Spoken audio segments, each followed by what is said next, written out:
How would you convince an unlimited being that it's limited? Seriously, how would you do it? You couldn't just tell it. It's unlimited after all. It wouldn't believe you outright.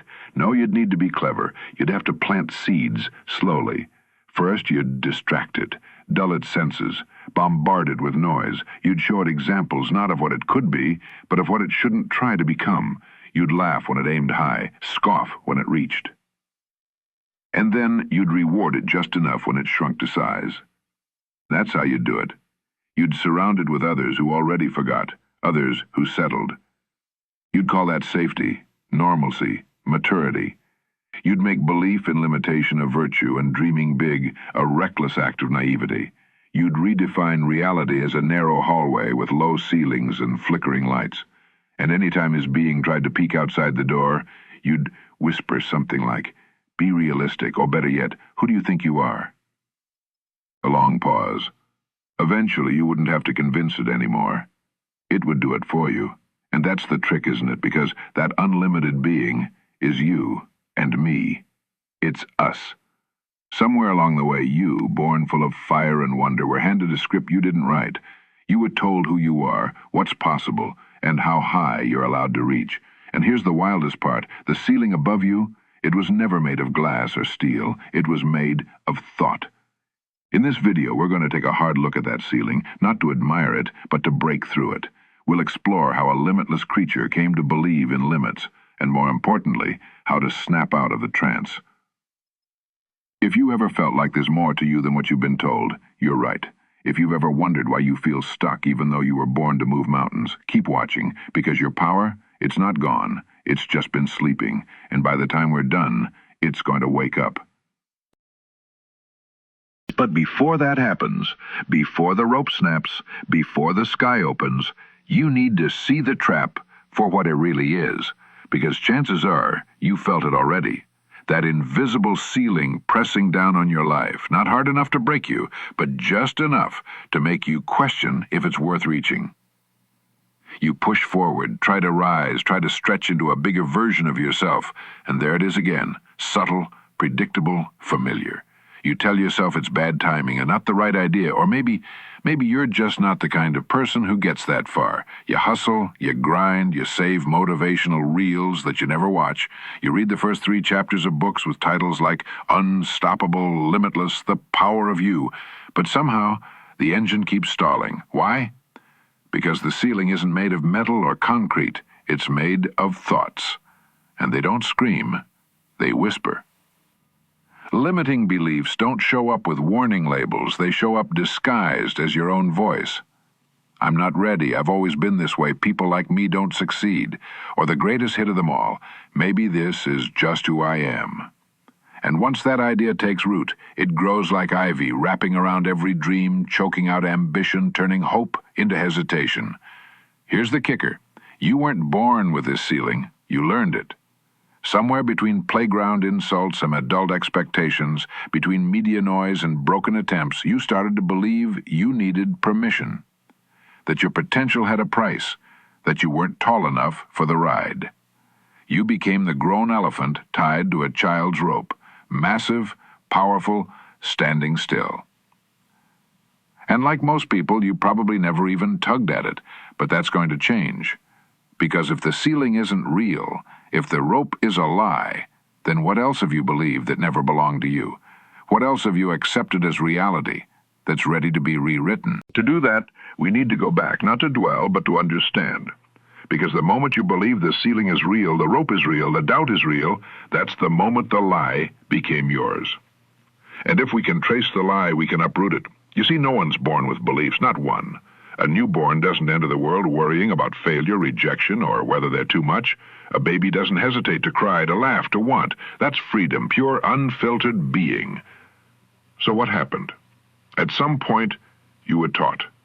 Not always directly. Sometimes it came wrapped in silence, sometimes in sarcasm, sometimes in a raised eyebrow or an unmet need.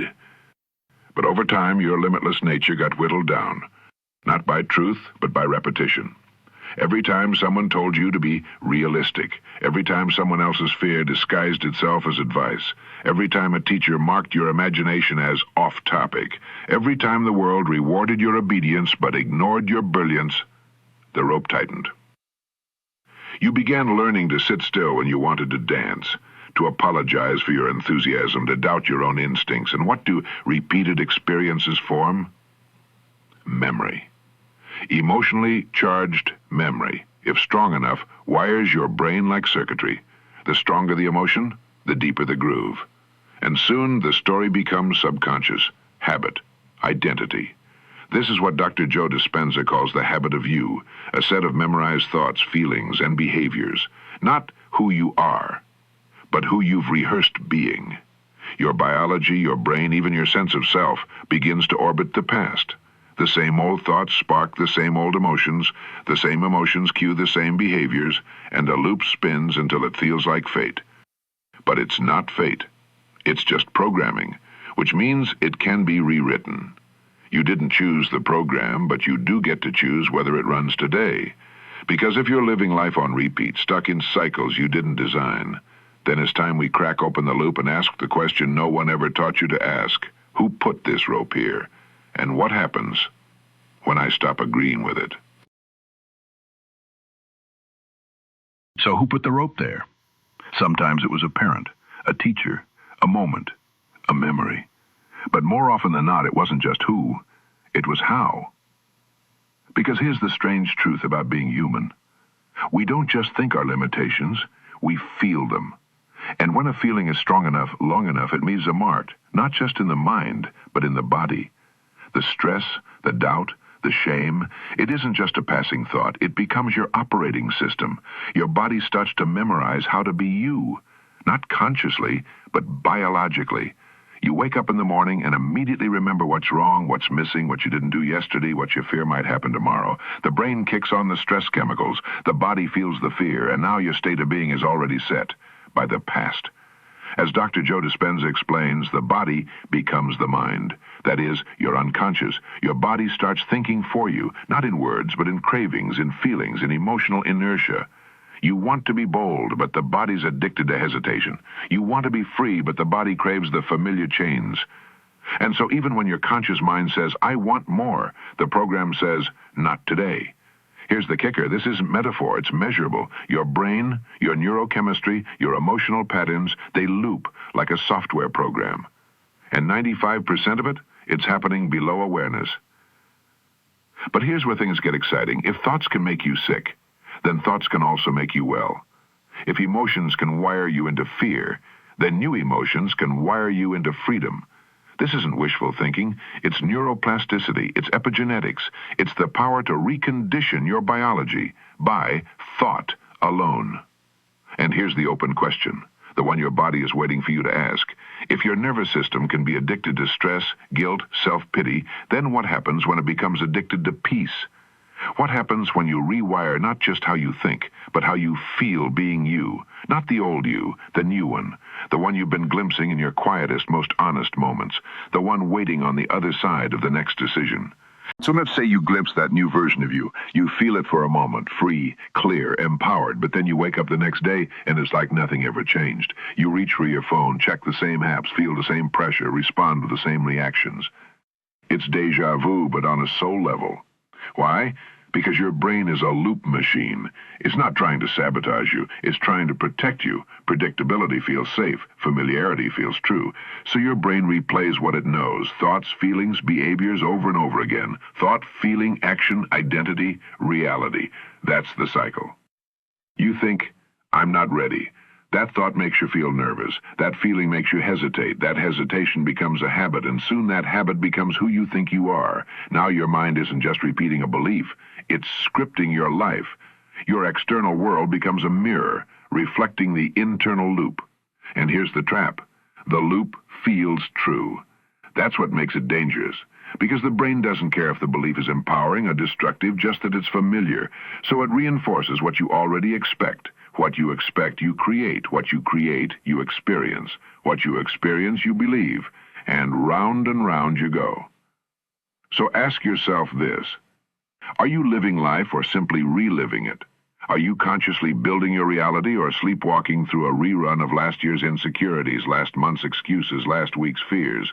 Because the loop doesn't end until you interrupt it, until you catch the thought before it becomes a feeling, until you pause long enough to question, is this actually true or just something I've memorized?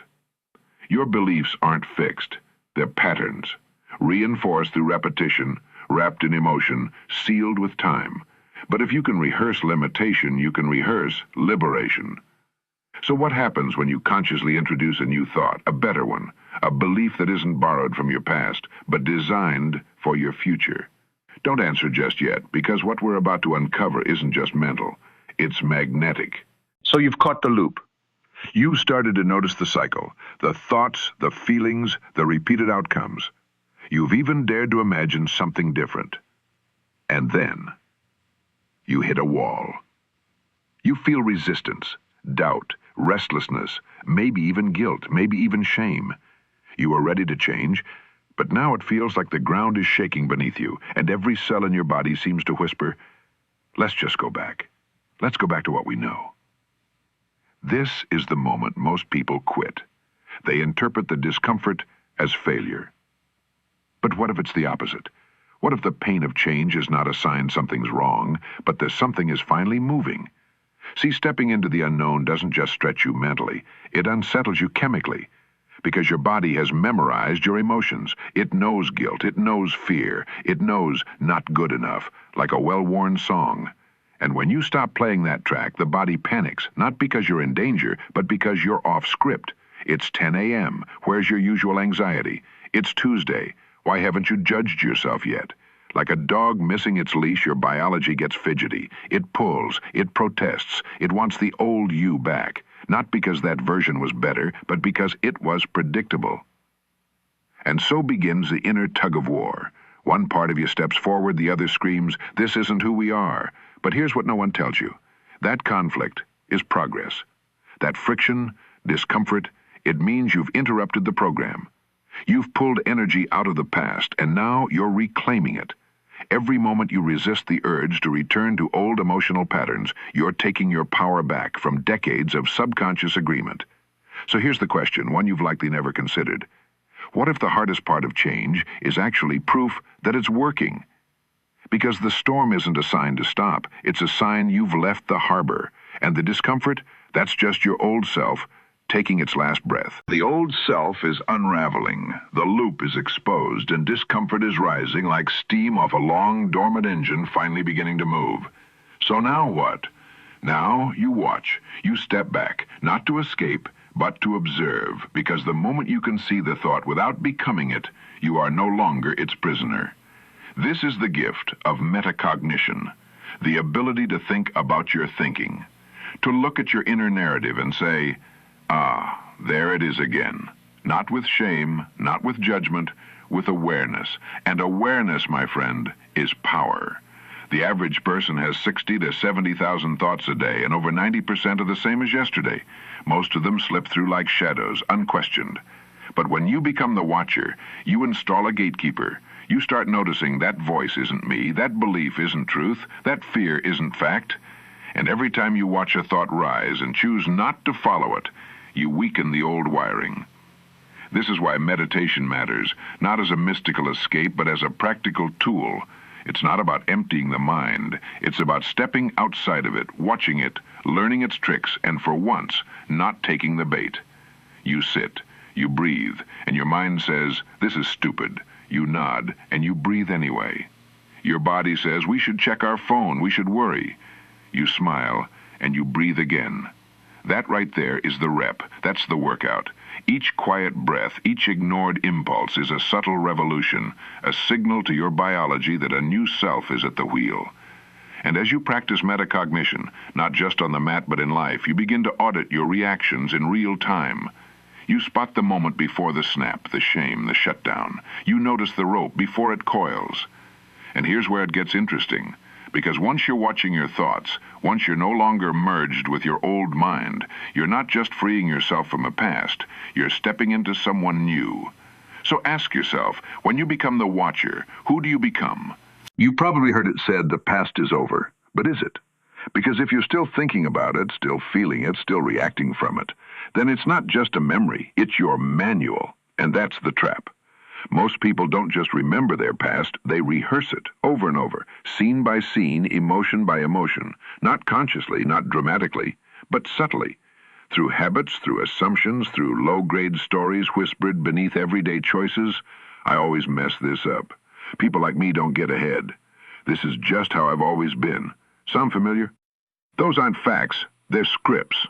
Learned lines, inherited dialogue from someone else's voice, played so often they've started to sound like your own. But let's get one thing straight. You were not born with these beliefs. You absorbed them. From a harsh parent, from a careless teacher, from a single moment where you tried, failed, and made the mistake of thinking this is who I am. And here's where it gets wild. Your brain, your beautiful, powerful, pattern-loving brain, doesn't know the difference between what you imagine and what you experience.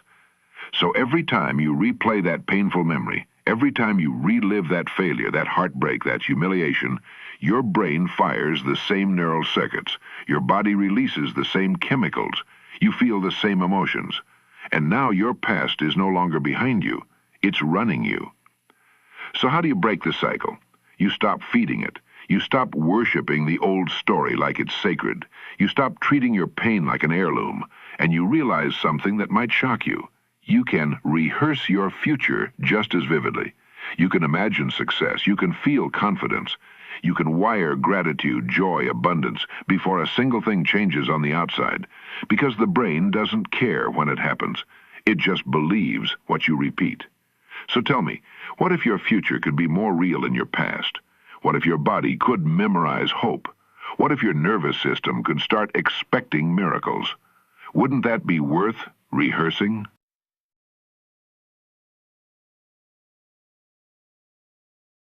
By now, you've watched your thoughts. You've caught the loop. You've traced the emotion back to its roots. So, what comes next? You rewrite the script, not with fluffy affirmations, not with forced positivity, but with clarity, with truth, with the quiet audacity to say, this story no longer fits who I am becoming. Because identity isn't fixed, it's fluid. And most of what you call you is just a pattern wearing a name tag. An inherited belief here, a childhood defense mechanism there, a stitched-together character built from other people's opinions and old survival strategies. But here's what no one teaches as growing up. You're allowed to edit. You're allowed to challenge the line that says, I always fail. You're allowed to rewrite, I'm not the type, into, I'm learning to become. You're allowed to interrupt that inner narrator mid-sentence and say, where's your proof? This is the real work. Step 1, awareness. You notice the belief. Step 2, challenge. You question where it came from, who gave it to you, whether it deserves to stay. Step 3, rewrite. Not with delusion, but with empowering truth. Instead of, I always ruin good things, you say, I'm learning to show up with presence. Instead of, I'm too damaged to love, you say, healing's not a straight line and I'm still worthy. These are not cute lines, these are weapons, shields, keys. Because every time you write a new sentence, one rooted in growth, in vision, in your actual effort, you pull yourself closer to a life designed by intention. And here's the twist most people miss. Belief doesn't wait for proof. Belief comes before proof. Confidence doesn't follow results. It creates them. So if you're waiting to feel ready before you act, you'll wait forever. But if you choose to act, even while the fear is still in the room, even while your hands shake, you're no longer just rewriting the script. You're living it. So let me ask you, if belief comes before proof, how do you act before you're ready? For most of your life, you've been taught to believe in what is.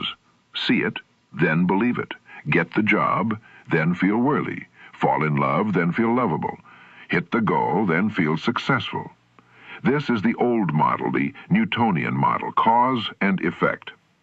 But what if the most powerful creators in history, those who defied odds, reimagined reality, or reshaped the world, were living by a different model entirely? What if they didn't wait for results to feel the feeling? What if they felt it first and let the world rearrange to match? Welcome to the quantum model of reality. It says this, you don't need to wait for life to change how you feel. You change how you feel, and life responds. You don't need the money to feel abundant. You don't need the applause to feel enough. You don't need the healing to feel whole. Because the brain and the body respond not to what's real, but to what's rehearsed. When you combine a clear intention with an elevated emotion, gratitude, joy, love, empowerment, you begin to signal your biology toward a future not yet lived. The heart opens, the mind quiets, the body listens. And something subtle yet profound begins to occur. You stop waiting for the world to give you permission to change.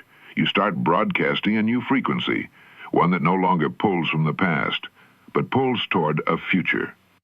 This isn't magic. This is chemistry. This is the brain firing as if the future is now. This is the body memorizing what it means to be free before anything around you has changed. And the more you practice this, the more the line between imagination and reality begins to blur, because you're no longer reacting to the world. You're creating from within it. And that's the moment you become dangerous, not to others, but to limitation itself. So let me ask you something you've probably never dared to consider. Could you love the life you haven't lived yet? Could you wake up tomorrow already grateful for the person you're becoming? Because once you can feel it, the world has no choice but to catch up. Let's strip it all down. What if I told you that your biology, the cells in your body, the code inside your genes, isn't fixed?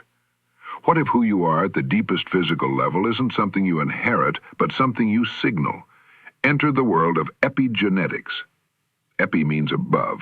Epigenetics means your environment, and more specifically, your internal environment, can turn genes on or off. That means stress, fear, and emotional stagnation don't just make you tired. They downregulate healthy gene expression. They suppress immunity. They accelerate aging. But here's the miracle most people never hear. Joy, gratitude, love, inspiration. These states turn genes on. Thousands of them. In fact, in one study, just 4 days of intentional meditation, combining elevated emotions with clear mental focus, triggered the upregulation of over 7,000 genes. Some genes began suppressing cancer growth. Others initiated neurogenesis, growing new brain cells. Still others boosted stem cell activity and antioxidant production. And here's the kicker. When researchers measured telomeres, the protective caps on DNA that determine how fast you age, people who meditated just 5 days a week for 60 days showed a measurable reversal of biological age. That's not self-help fluff, that's chemistry. That's transformation etched into your molecular structure. You don't need to wait 10 years to become someone new. Your body is always listening. So the question is, what's it hearing? Because every thought you repeat is a chemical message. Every emotion you entertain is a command sent to trillions of cells. Every story you rehearse becomes a signal. You're not a fixed set of blueprints. You're an ecosystem, an orchestra, a living, breathing feedback loop between mind and matter. And when you shift the internal signal, when you replace stress with elevated emotion, when you disrupt a survival loop and broadcast creation instead, your biology begins to echo it. And over time, your physical reality starts to look a whole lot like your intentional one. So let me ask you, if your cells are listening, what are they hearing from you? You've done the watching, you've done the rewriting, and more you've learned to importantly, feel your what future would you before like them see to it. hear next? Now comes the most radical act of all, becoming it. Because you're not just here to think new thoughts, you're here to embody a new identity, not one inherited from pain or curated by the past, but one created from vision, from decision, from design. And if that sounds bold, it should. Because nothing about becoming someone new is passive. It requires stepping into the unknown with such commitment that the old you has no room to breathe. You don't wait to become confident. You practice acting confidently. You don't wait to feel worthy. You rehearse the habits of someone who already is, day by day, thought by thought, emotion by emotion, until what once felt impossible becomes familiar. This is what elite performers, visionary creators, and deeply healed people have in common. They train their brain to fire as if the new life is already here. They walk into rooms like they belong, not because they're pretending, but because they practiced that version of themselves for so long it stopped feeling like a lie. So let me tell you something the old version of you might resist. You're allowed to feel joy before anything changes. You're allowed to walk like someone who has arrived before the world claps. You're allowed to create not from survival, but from expansion. Because the future doesn't respond to who you were, it mirrors who you practice being. And yes, some days the old you will beg to come along for the ride. It will speak in guilt. It will whisper in doubt. It will tug on the edges of your new story with familiar lines like, "Who do you think you are?" But here's the truth. If the old you isn't coming with you, who's waiting on the other side? What does that version of you walk like, speak like, love like?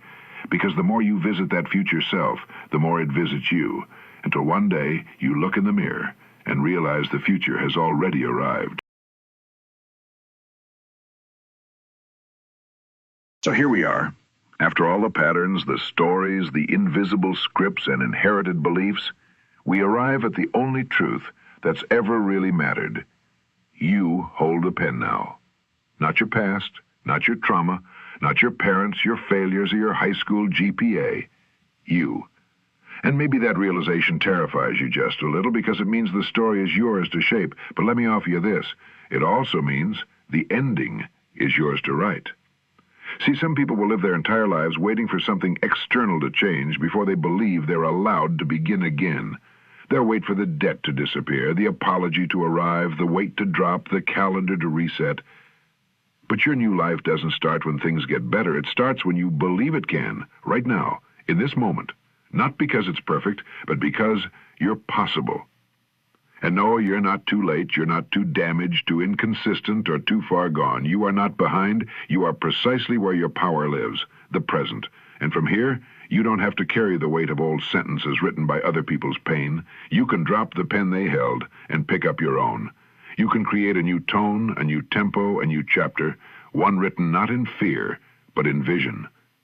And no, it doesn't have to be perfect. It just has to be yours. Because freedom doesn't come from erasing the past. It comes from realizing you're no longer obligated to live by it. You can choose again. You can write again. You can wake up tomorrow with a different voice in your head, the one that says, "I am not my limitation. I am not stuck. I am becoming." And if you forget, if you fall back, if you ever feel lost in the noise of old beliefs again, just remember this: the page is still blank, and your hand is still steady. So go ahead, write something beautiful.